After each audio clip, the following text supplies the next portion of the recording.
Welcome back to the one and only Swifter podcast.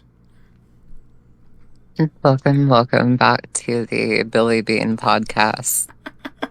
We love the hackiest general manager. We love Moneyball. We fucking love Moneyball. And we fucking love the Oakland A's. Shout out to the Oakland A's, everybody. Shout out to the Oakland A's. That might not be the Oakland A's much longer. Oh, they're not going to be the Oakland A's. They're going to be the A's. Just the A's. This is so fucking stupid. Take out the. Just Facebook. It's cleaner. It's cleaner. Just the A's. Just the A's. Yeah, it's been a week. It's been a few weeks. It's been quite the time. By the time you hear this, you'll have heard last episode, which was recorded it's not out yet, is what I mean.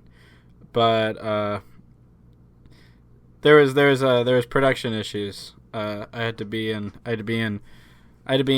the Dallas-Fort Worth area without my computer. I could have taken my computer. Realistically, I just don't want to. You don't have that dog in you.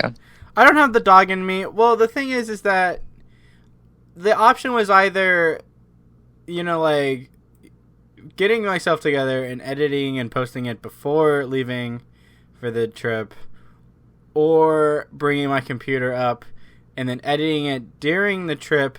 But I'm at my grandfather's house, and he doesn't have internet, so I wasn't going to be able to post the episode, like, at a reasonable time in the week. So it would have been until I got back that I could have posted it. But at that point, I already wasted my shot to actually get it out. So I'm like, okay, it's just going to be a while between episodes, and that'll be fine. I see.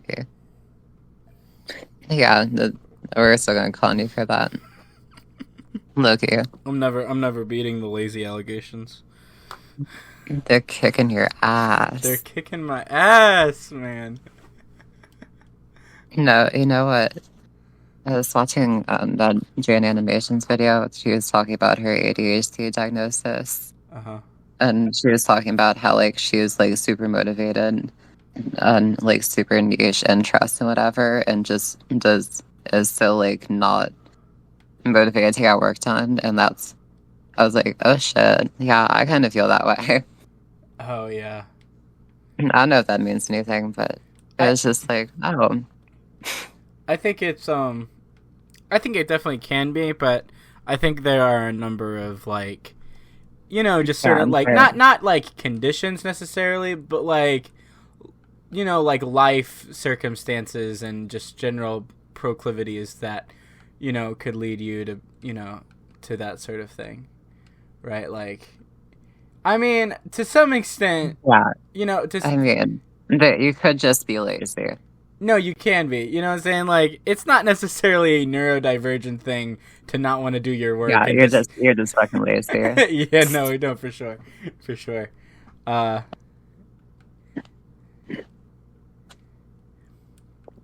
No, it's so crazy. Like, sometimes I just look at, like, work I have to do, and I'm like, no. Yeah. It's like, things are fun until you're, like, required to do it. And it's like, oh. Yeah, well, so I have that problem sometimes with listening to music because, I listen to, like, an album every day. The problem is that, so I've dabbled sometimes with, like, keeping, like, for running album of the day, keeping, like, broader, keeping long-running lists and, like, scheduling everything and having, like, a long backlog and, like, a system for choosing which album of the day it is. But, like, the problem is that when I, listening to music ostensibly is more of a hobby. Right? I mean, I am ostensibly a musician, so it's something I value. But, like, at the end of the day, I don't want to turn listening to music into a job. And to some extent, that's what that's kind of what you're doing when you're like, kind of done. yeah, keeping like such You're gonna, extensive lists you're gonna and tell, schedules. you're gonna tell the folks at home, you're gonna tell the folks at home how you cheated and put the Billie Eilish vinyl for one day because we went to like 11. We went to like 5 to midnight your time, and you're like, oh, I didn't do album of the day. I don't consider that cheating. I mean, okay, I don't consider it cheating because I had listened to it earlier in the day, right? Like, it's not like I just like decide to like pull it out at random. You know what I'm saying? Like, it was laying there on my turntable because I had listened to it that day and I hadn't listened to anything else. So, realistically, I don't consider it cheating. Also, I think generally speaking, a vinyl record is a unique enough experience to listening on streaming that I think that it was warranted. So get off my fucking back, maybe. Yeah. Okay. All right. Well, in good news, I just graduated high school about, what was it, 3 days ago. And I can guarantee you I will never be back at that school. Not a day in my life. You see, that's the kind of thing that like, it's just such a massive dub. You know what I'm saying? Fuck high school. Fuck high school all the way. You know what I'm saying? Like, absolutely. Sooner you can get out of that shithole, like, it all clicks into place. Yeah. But, yeah, like, my parents asked me, like, doing, like a gift list or money or, grad party, and I was like, maybe gifts, but, like, I don't want anything specifically, but I ended up only getting money. I got, like, 2 gifts, but, I didn't want a grad party, because what I've come to learn is grad parties are lame. They are very lame. I wasn't going to have a grad party, but I had like a consistent like squad of like 4 friends that had been like friends since like middle school or even earlier than that. See, I have 2. I just didn't feel compelled to. It's true, but these people in this friend group, they kind of like romanticize or aestheticize the nature of the friend group. So they were like, okay, we're gonna have a group graduation party, and I'm like, okay, and so then so that was the graduation party that I had. So like, I went to a friend's graduation party today, and like, it was like a 4-hour span, but it was like you could just come and go when you wanted. Yeah, most of them are like that. I realized it was probably hellish for the family who had to be there the entire time. Oh yeah, well that's why they suck, because there's like, yeah, you block, but it's also like a party implies there's something entertaining happening, and there's never there's no party when adults are the main people in attendance. Sure. Yeah, in conjunction because then it people. becomes the parent organizing the grad party, which I'm sure her mother wanted the grad party more than her. I can guarantee you. So then it becomes invite the aunt and the uncles and the grandparents and everybody. And suddenly it's not a grad party, it's a family reunion with friends. Sure. So, yeah, it's lame. I mean, you want to invite, listen, if you're having a grad party, you want to invite, like, your family, everyone you know in your family and your church, because the real purpose of the the grad party invite list is the same reason. It's the same thing as a baby shower or a wedding reception. It's really for the gifts that you get from them, whether that be like cash or whatever they decide is warranted. So they're very painful, but some aspects are worth it. Yeah. No, I agree. But just, yeah, I saw the warning signs for not a good time and just chose to avoid them. You're probably smart for that. Yeah. But, yeah, so graduation was cool. Here's the funny thing about grad practice. You see people that like, oh my God, I haven't seen the person in like a year or two, or like more. And there's some people who give you the how the fuck are they graduating feeling. Yeah. And sometimes you just have to go, good for them. Mm-hmm. Whatever. Mm-hmm. But yeah.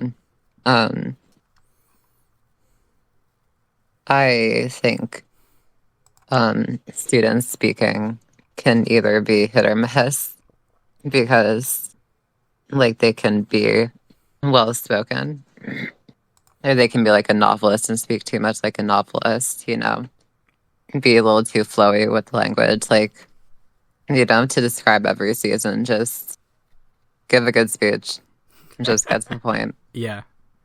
No, for be certain. A speechwriter, not a novelist. Or worse, a poet. I hate... Or worse, a poet. Or worse, both. I hate speeches that are just like poems that are like, we came, we did it. We had a damn good time. Yeah, like a novelist is like the crisp autumn air and the feeling of the homecoming floats and it's like, all right, get to the point. We don't give a fuck. We want to graduate. Don't bore us. Get to the chorus. But I think it's about the closest you'll feel to classmates at any point in high school, and then it's over. Yeah, there definitely is like at that point, you're all getting out of there. No, it's definitely weird because there's so many people at graduation. There's just like there's so many people that like you might hold resentment towards. You might be genuine friends with, or you might just like literally not recognize. But you're and towards the end of high school, there's like people you're like, I feel like we could have been better. We could have been friends or better friends if we got to know each other better or had a class or whatever. Yeah, for certain. But what's weird is that graduation is weird. It's simultaneously important. It's an important individual experience, but it's like it's weirdly depersonal also because like you're all wearing like very similar like the gowns or whatever. You're almost like in a uniform, and it's like a group. It's like an ensemble thing where it's like, they're addressing you as like a crowd or a group, and it's like, it's one of those weird moments where it's like the individual almost seeks to dissipate into the larger whole of the graduating class. But, yeah, for like, I don't know, like 15 minutes, and then you go fuck off. Yeah, basically. But, yeah, I mean, it's cool to graduate because then your life's ahead of you, finally. Yeah. And you have no more obligation. Uh-huh. Although then you work more during the summer. So it's trading one obligation for another. That's incredibly true. I started working at a Hampton Inn, so that's been fun. Recently? Yeah, pretty recently. How's that going? It's going good. My responsibilities are like, I I'm doing my main job is like preventative maintenance, it's called. So there is like a big binder of like printed out like checklists from Hilton, and I go around and I check the boxes, and I write down in a notebook, anything that's like wrong with it, or anything wrong with the room or needs fixing. And although recently I've been on like a carpet cleaning arc, because one of my other jobs is I clean the carpets in the hallways and then in the rooms. So that's been a large portion of what I've been doing the past couple days. Yeah. But yeah, I've heard some horror stories of hotel jobs depending on the clientele, but that'll always happen, I think. Oh yeah, I'm lucky because I mostly don't even really deal with the clientele almost at all. Like they'll be walking around or whatever while I'm trying to do my thing, but I don't have to talk to them or acknowledge them, or as long as I'm not in their way. Yeah.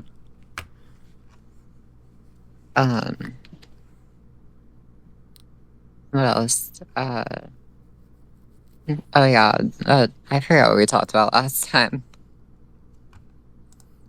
Oh yeah, we didn't talk about that. We missed some Taylor news last time. Oh yeah, what's the Taylor news? Kind of old at this point, but she changed her set list after the release of Torture Post Department. You see, okay, I that makes sense. That makes sense. But also, she already released the film of the set list, and now it's a different set list. I mean, maybe in the sense that like she's preserving the old set list. That makes sense. But also, yeah, she's probably gonna release a new film with a new set list for another like $20 on Vudu or Prime or Amazon, whatever. I guess. Just she replaced a few like Folklore Evermore songs, which is down. Those probably could have been saved. You probably could have kept those. Maybe replaced. Yeah. Maybe replace some of the Midnight's tracks. True. Keep. I also missed this. Neil Tennant of the Pet Shop Boys claims, and this is also kind of old, claims Taylor Swift doesn't have any famous songs. Taylor Swift sort of fascinates me as a phenomenon because she's so popular, and I sort of quite like the whole thing. But then when I listen to the records, for a phenomenon as big as she is, where are the famous songs? What's Taylor Swift's Billie Jean? This is a very dumb argument. It's very dumb. Okay, not only because it presupposes that like an artist should have like a famous song, like a signature song or whatever, even to the extent where I don't even know if I would even say that Billie Jean is Michael Jackson's signature song. You could argue that like he has other songs. No, for sure. That are as good or better and more iconic. But also, she does. Yeah, she stacked up like a bunch early in her career. Like love, yeah. I mean, early on you have Love Story. Pop song wise, you have like 22. We're Never Getting Back Together. Love Story. I Knew You Were Trouble. Yeah. You Belong With Me. And even in like there's a lot. And even if you want to go like songs that are more like, they weren't necessarily chart toppers at the time, or maybe they are chart toppers lately, or like, like All Too Well is both a massive hit and also genuinely probably her best song.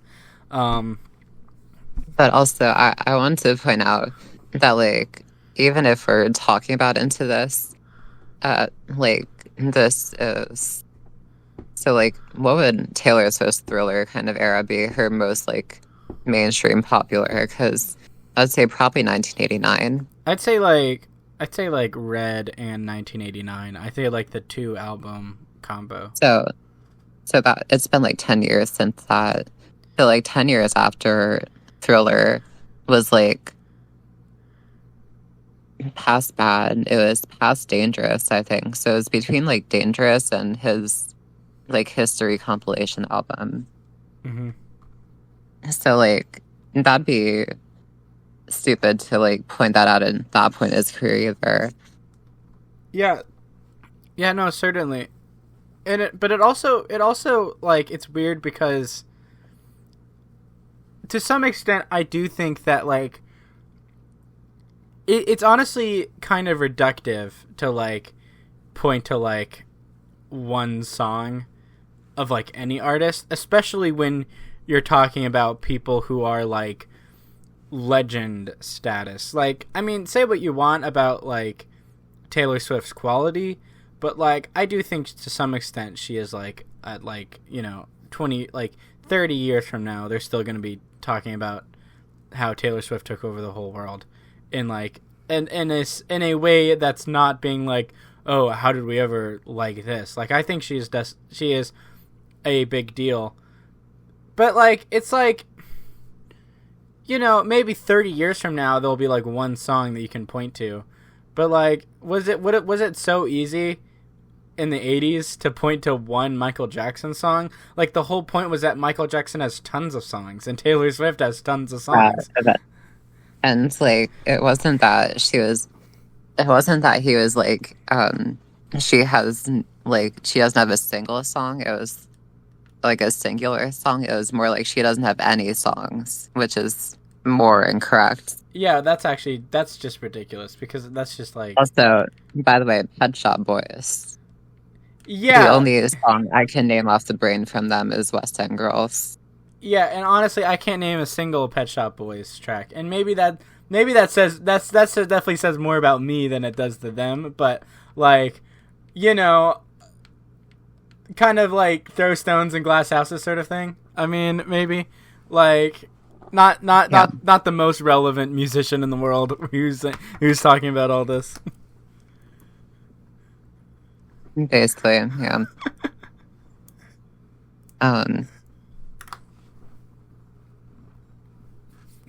I was gonna say fuck Jerry Seinfeld, but I don't even feel like talking about him.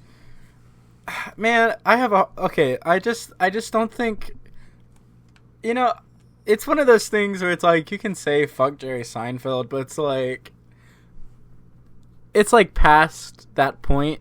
Even is it even worth giving him the energy? No, it's not. And this isn't even like, I don't even know what thing you're talking about, but whatever thing you're talking about, it's not the first thing. It's just everything. It's just everything. It's just, I mean, it's just like, Jerry Seinfeld has made some good stuff. Sure. I don't think it's. Brother, he made Seinfeld. He made Seinfeld. He made the fucking B movie. I mean, that's one of my favorite movies of all time. I don't like the B movie that much. I love the B movie, but that's my own journey that I'm having to go through. Yeah, I mean, Seinfeld's like one of my favorite shows ever. So but like I agree with the discourse that like, just because he's not a good person does not mean you have to discredit at his contribution in anything good he's been a part of. For sure. Which I think rings true for anything. Yeah. Because somebody's moral character doesn't determine their talent, which is infuriating, but also just a fact of life. Yeah, it's just you just have to deal with it. And I mean, like, even some people they'll say that, but like they'll have like a caveat where they're like, oh, Seinfeld was successful partially because of Jerry Seinfeld, but like, he is a generally unfunny comedian. I don't even think that's true. I mean, of Jerry Seinfeld stand-up that I've seen, bro's like pretty good. Like he was good. Yeah. He was good. He was good, but like he kind of still is good. Maybe like I've liked some new Jerry Seinfeld stuff, and I heard that Pop-Tart movie was bad. I mean, I believe them. I see. What I heard, like a description of the movie, and I feel like I need to watch it to witness how horrible it is. But maybe we'll do a review of it. Oh, not sponsored. Completely ripping it to shreds. I mean, it doesn't have Amy Schumer in it. I mean, that's the kind of thing. That's the kind of level we're talking about. Uh, Unfortunately, it has Melissa McCarthy and Jim Gaffigan, who I think are actually not bad comedians, and Hugh Grant. Hugh Grant's lovely, but then you get to Amy Schumer, and then it's Christian Slater is in this movie, and he is a horrible person. Christian Slater? Yeah. Do I? He was an 80s heartthrob, but then he was in a relationship with somebody and was really abusive. Oh. Also, there are two SNL alums in here, which is kind of weird. And Patrick Warburton and Cedric the Entertainer. What was he cooking? Who is Cedric the Entertainer? That's it. That's all. I mean, that sums it up, I think. He's popped up in a bunch of things, but he's not really super relevant on his own. He was in Ice Age? Well, he's an actor who gave himself a rapper name, so that kind of says, wasn't he? I feel like he was one of the people that Cat Williams was ragging on in his interview with Shannon Sharp. I'm not familiar. Update. There are 3 SNL alums in this movie.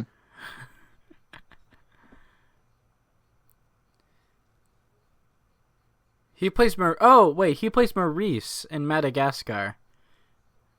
James Marsden is in this. That doesn't surprise me. Brother fell off. Did he, though? I feel like James Marsden is a bunch of bullshit. He's been in good movies. Not recently. Sonic? He was Cyclops in X-Men. He was in Enchanted too. He's the guy who, if you're making a kids movie with a CGI little guy, you get James Marsden to be his human bud. He had people loving him until that shit came out about him supporting, like, I think Brian Peck it was a while ago, and then they're like, nah, fuck him. Oh yes. Did James Maria? I know the guys from Boy Meets World. They did a podcast basically being like, oh, we were basically like manipulated into writing a whatever for Brian Peck, but we think he's a piece of shit. I don't know though. Like, I don't know if I trust that. I kind of trust it because I think that it was a specific way that they said it. Like they laid out what he said to them that I feel like would, be believable in terms of like them getting like, lied to the extent I guess, but like it was also public record, the charges against him, and I don't feel like if I were in that situation, I don't feel like I'd be comfortable with that. That's true. Okay, yes, but I don't think this is like, I think this is like pre-internet where I don't think it was as accessible. But a public record is public record. You can still look at it. Yeah, okay, sure, but like you're gonna go. Also, this wasn't also Lucas. This was like early 2010s. The internet was quite well and good. No, this was the Drake Bell stuff. I don't think this was early 20. When was all this? What year was this?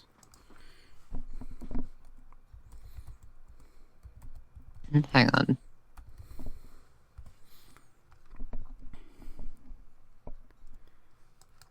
Okay, it was 2004, which was still prime internet time. Not prime internet time. Yes. If you were famous, you had a computer. If you were famous, you had a computer and you knew how to use it. Okay, sure, but not to the extent where you have you have a phone in your pocket. You know, it's highly likely that Yeah, they talk to but him you with can no look it up. computer It's in sight. public record. Public You can rec- look it up. Yes, you can go on a government website If you are getting and go on. if you are getting told, I mean, okay, I'm not. Also, hang on. If you're asking to write a letter, I'm sure you know I'm sure that you can look into what the entire case is centering around. Okay, sure, but I'm not okay. Yes, but if this is obviously this is a person who had close relationships with the people that he was asking to write these letters from. Now, I'm not saying that they weren't being like somewhat irresponsible in terms of like, you know, they maybe should have looked into it more. But this is not a situation where I think it's completely unbelievable that maybe there was some like slight manipulation from somebody that they trusted, not giving the full account before he got them to write like a letter of whatever for this, like, you know, for this thing where whatever. You know what I'm saying? You know, I'm just gonna like, I'm sorry when like if you ever got like if someone that you knew for years was like, "Hey Jenna, can you write this a letter defending my character? I'm going to court." I'm sorry that you would fucking hit the Google and like look up what they were fucking being tried for to make sure it wasn't for the most serious charges ever. But not everybody would do that, and I don't think it makes you a bad fucking person or a rape apologist if you don't do that, especially when the person is lying to you about what they did. I mean, I think it just makes you a little naive at worst, at best. Whatever. It makes you comically naive at worst. Not comically naive. This is 2004. You're gonna go onto the fucking computer in 2004? Yes. I was fucking 3 months old at the end of 2004. How was James Marsden? You were a fucking idea in 2004. James Marsden was a 30-year-old man. I'm not defending James Martin. I'm defending the two people who I read the article about from Boy Meets World. Wait, it wasn't James Marsden? No, I'm talking about the guy. I still don't think I still don't trust him then if he wasn't the one who said he was manipulated. That that's not what I was saying. I was saying that I know the Boys Meets World boys said that they got manipulated. I don't know if James Martin has said any of that. From my knowledge, he hasn't. So that makes, from my knowledge, James Martin is still a piece of shit. But all I'm saying is that, you know... I thought you said James Marsden and one of the guys from Boy Meets World. No. I'm not talking about James Marsden. Oh my god. Anyway, back to the cast list. We got Hank Schrader. Isn't that Peter Dinklage? Hank Schrader? Isn't that the guy from is that a character in Breaking Bad? Yes, it's the actor.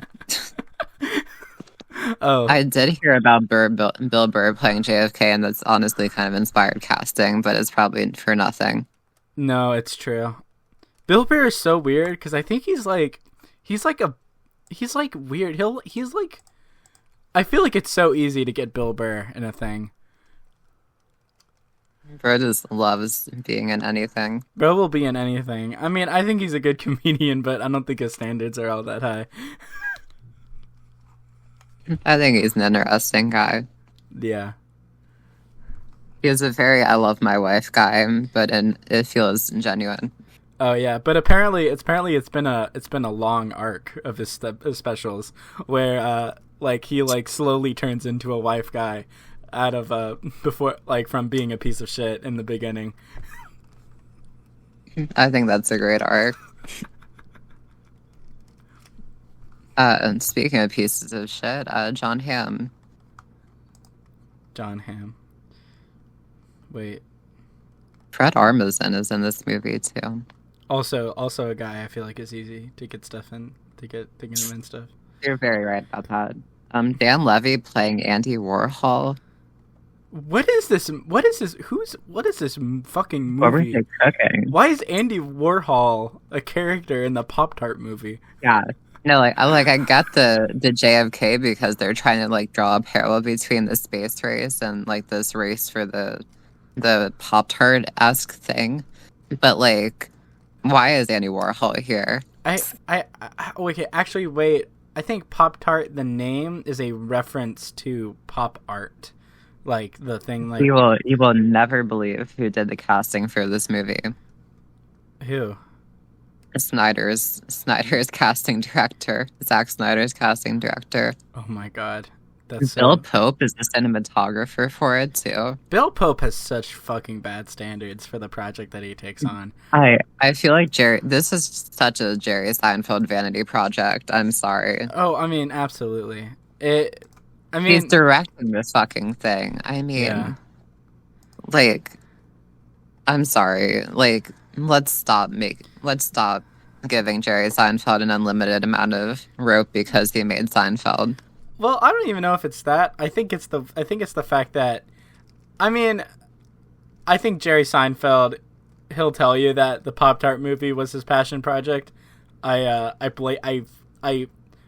flagrantly do not believe him. I don't think the Pop-Tart movie is anybody's passion project.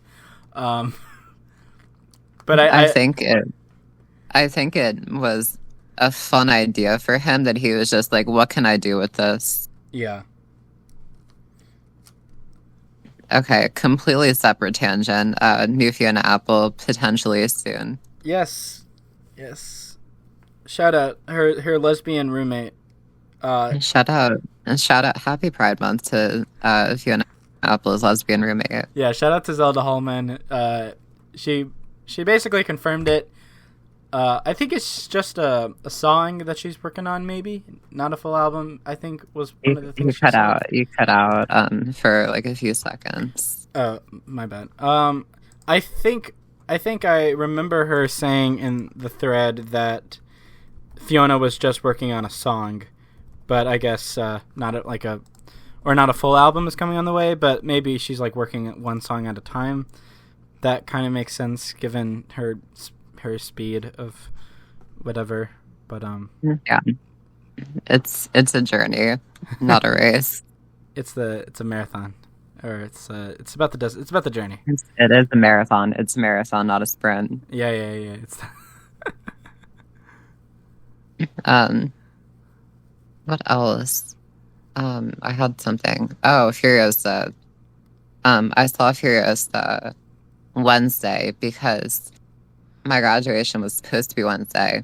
Rains moved to Thursday, so Wednesday my friend and I went to see Furiosa, and it fucking ruled. But it also gave me a slight headache and heartache that ruined my night. Oh, what about it? Just like something that happened in the story, or the? No, it's just like so like crazy, just like high octane, I think, and I was just so into it. I think. Oh, that makes sense. But yeah, like it fucking rules.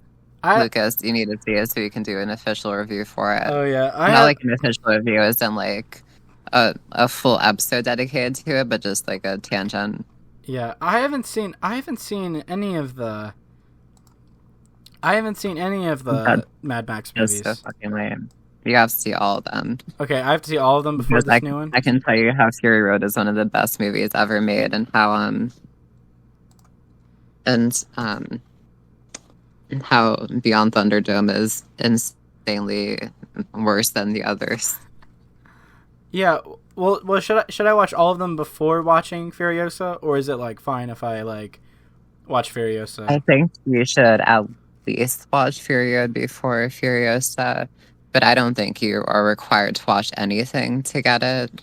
Yeah, what I've because my friend was like complete stranger to the franchise and she still enjoyed it. Yeah, okay. But I think you get more out of it if you have watched the others. Yeah, okay. Because I think you only need like if you really want the best experience to watch Fury Road, but I think you'll get a lot out of the original trilogy too.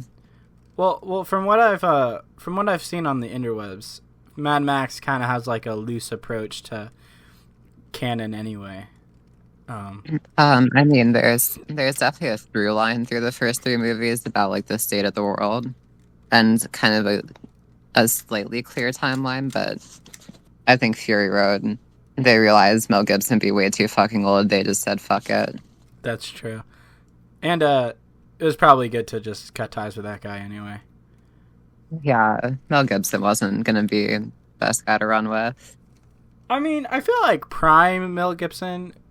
They got Mel Gibson at his prime, culturally speaking. They did get him at a very good time. I feel like it was easier because he was Australian and they're Australian, so it was like yeah. You know, is he Australian? Am I just bullshitting? I don't think so. You're fucking kidding me.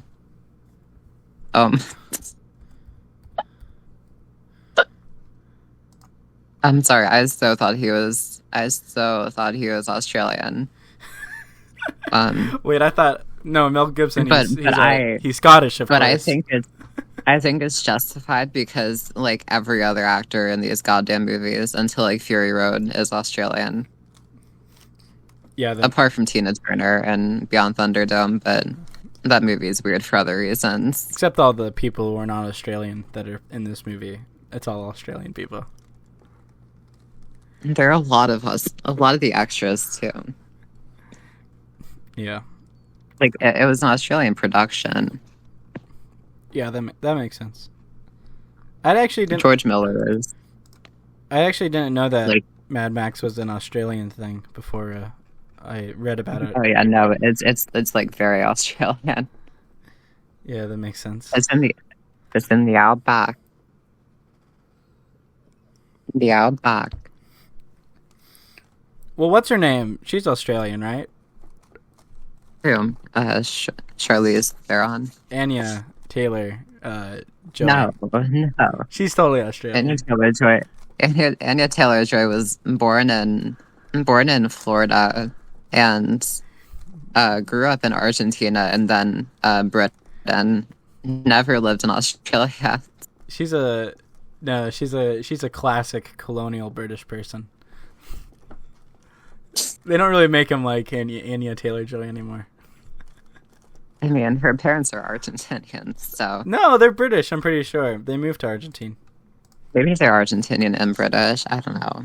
I think they're from a British part of... Look, trying to decipher Anya Taylor-Joy's ethnicity is impossible. I don't know if it's impossible. I think we can figure it out. We can figure it out right now.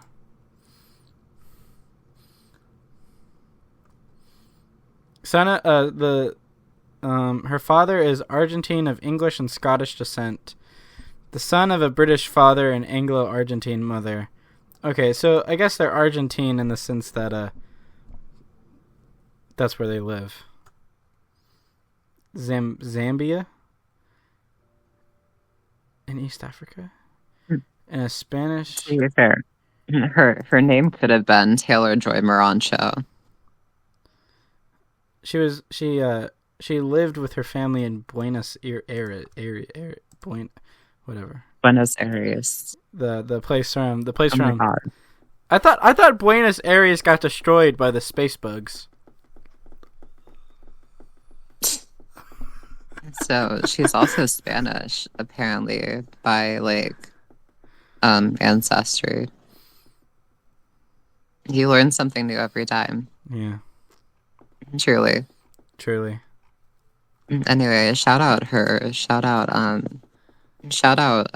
Hemsworth. Shout out Tom Burke, I think, who played in Praetorian Checks. Shout out George Miller. Bro's been making Bro has two passion projects: Mad Max and Happy Feet. It's so funny. And you'll never believe which one got him the Oscar. You'll never believe which one. You'll never believe Um, which is an Oscar winner. Wait, what was Happy Feet's box office? It has to be pretty good. I feel like I mean, I watched that movie. Oh my god. That movie made only like $4 million more than the Fury Road. Like, it's like neck and neck for which one is like his most successful financially. Yeah, but Furious because it's bombing right now and it shouldn't. Well, Happy Feet got that '06 money, so realistically, it made more. It's true. True. George Miller. Inflation. George Miller has the weirdest filmography of, I think, most directors. Like, I respect it. He's just a weird guy. Or he's just a guy an Australian guy who just likes making his post-apocalyptic movies. And Happy Feet. That's the. Where does Happy Feet fit into his deal? A great question. That movie owns though. Because he was a director for the Twilight Zone movie, famously cursed movie, which was his third movie he worked on. Mad Max was his first as a director, which is crazy. And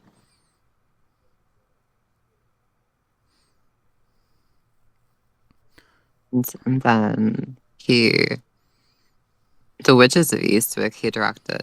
He was I forgot. He was the writer and director, or he was the writer and producer of Babe.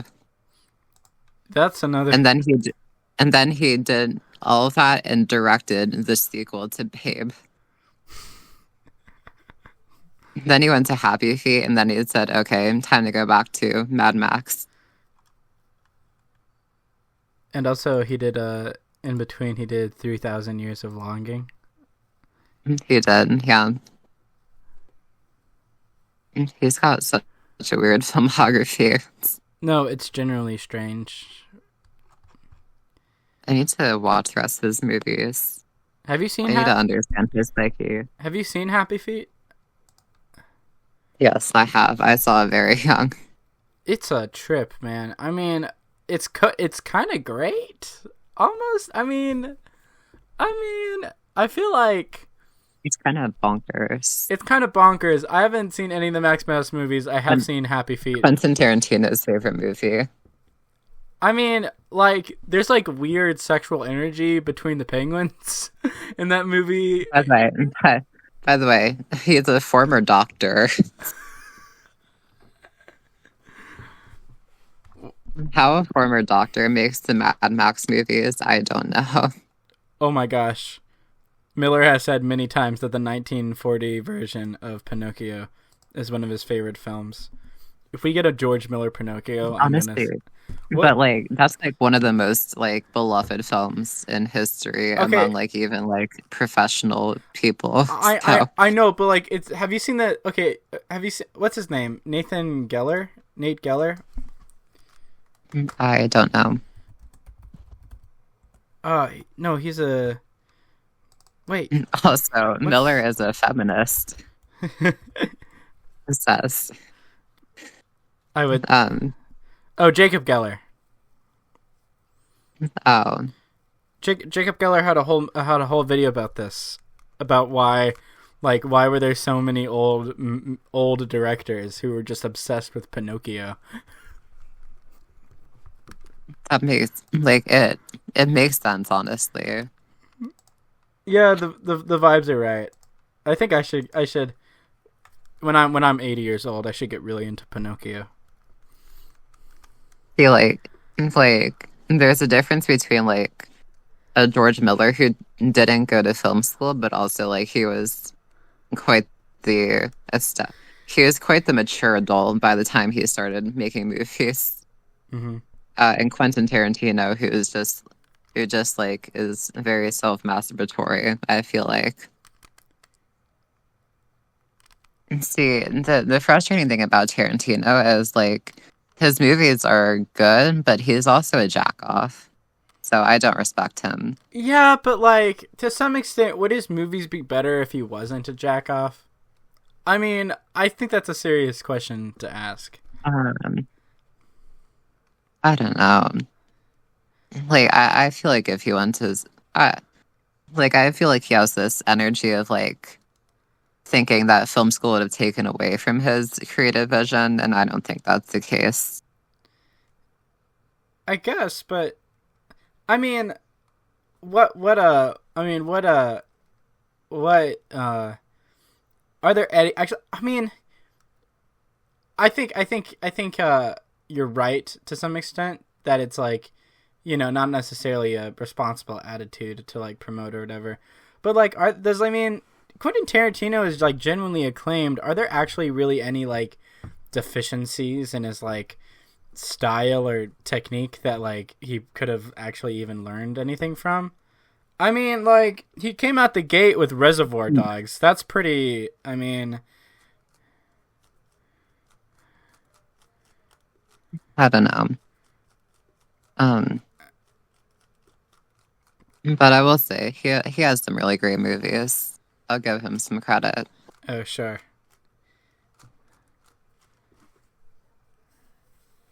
I don't know, I guess film school is kind of similar to music school in the sense that, like, you're kind of... But I feel like most film schools are relatively cheaper than music schools because they're more accessible, I think. Yeah. Just because there's not as much, like, expensive equipment necessary for the array of things. Mm-hmm. Like, certainly you can have more impressive equipment. There are more expensive film schools, but it's not like a Juilliard Yeah. or like an Ivy League school. Yeah, I think that film school is just like music school. What you're really paying for is like the connections, but also the people there, right? It's like the wisdom that you're getting from the teachers there, and also you're actually getting to like do the things. Like, you're not just looking at movies. Yeah. And like, for somebody like me who's like never had any kind of formal education on filming, is like, I would like that. So. Oh yeah. Better than diving in head first and thinking you know everything. Sure. But yeah, I think we've gone on long enough. Oh yeah, I agree. I think we've yapped long enough. we've yapped it out for now. So I think that's going to be the end of it. Thank you for listening. If you're still here.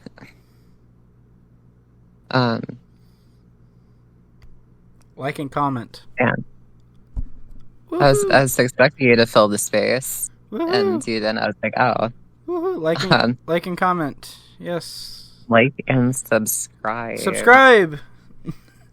Please watch our videos. Yes, please. We need views to validate our ramblings. We need the views desperately. We're driven by them.